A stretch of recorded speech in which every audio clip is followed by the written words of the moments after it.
Private యూనివర్సిటీల business కు చెక్కు, ఇష్టారీతిన అడ్మిషన్లపై ఆంక్షలు, వచ్చే అకాడమిక్ ఇయర్ నుంచి రిజర్వేషన్లు, బడ్జెట్ సెషన్ లో చట్ట సవరణ బిల్లు, ఫీజుల నియంత్రణ కోసం కమిటీ, వివాదాల్లో అనురాగ్ మల్లారెడ్డి విశ్వవిద్యాలయాలు, అసైన్డ్ భూములను ఆక్రమించినట్టు ఆరోపణలు, దర్యాప్తు అనంతరం స్వాధీనం చేసుకునే ఆలోచనలో ఉన్న ప్రభుత్వం అంటూ ఇక్కడ పల్లారాజేశ్వర రెడ్డి భూములు అయితే మొత్తం అక్రమమే.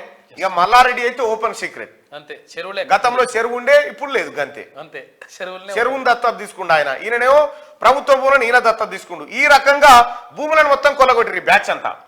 రాష్ట్రంలో ప్రైవేట్ వర్సిటీల పేరుతో జరిపే వ్యాపారానికి ఫుల్ స్టాప్ పెట్టేందుకు ప్రభుత్వం ప్లాన్ చేస్తున్నది. ఇందుకు సంబంధించిన చట్టాన్ని సైతం సవరించాలని భావిస్తున్నది. మరోవైపు వచ్చే అకాడమిక్ ఇయర్ నుంచి రిజర్వేషన్లను అమలు చేసేందుకు కసరత్తు ప్రారంభించింది. ఇష్టారీతిన ఫీజులు వసూలు చేయకుండా వాటి నియంత్రణకు సైతం ఓ కమిటీని ఏర్పాటు చేయాలని ప్రభుత్వం భావిస్తా ఉన్నదంటూ ఇది మంచి కార్యక్రమం. మల్లారెడ్డి యూనివర్సిటీ, పల్లారాజేశ్వర రెడ్డి యూనివర్సిటీ, ఈ రెండు యూనివర్సిటీలో పనిచేయాలి. ఈ ప్రైవేట్ యూనివర్సిటీలో రిజర్వేషన్ కావాలని చెప్పేసి నా మిత్రులే ఇంతకుముందు గతంలోనే వేసిండ్రు, హైకోర్టులో వేసిండ్రు.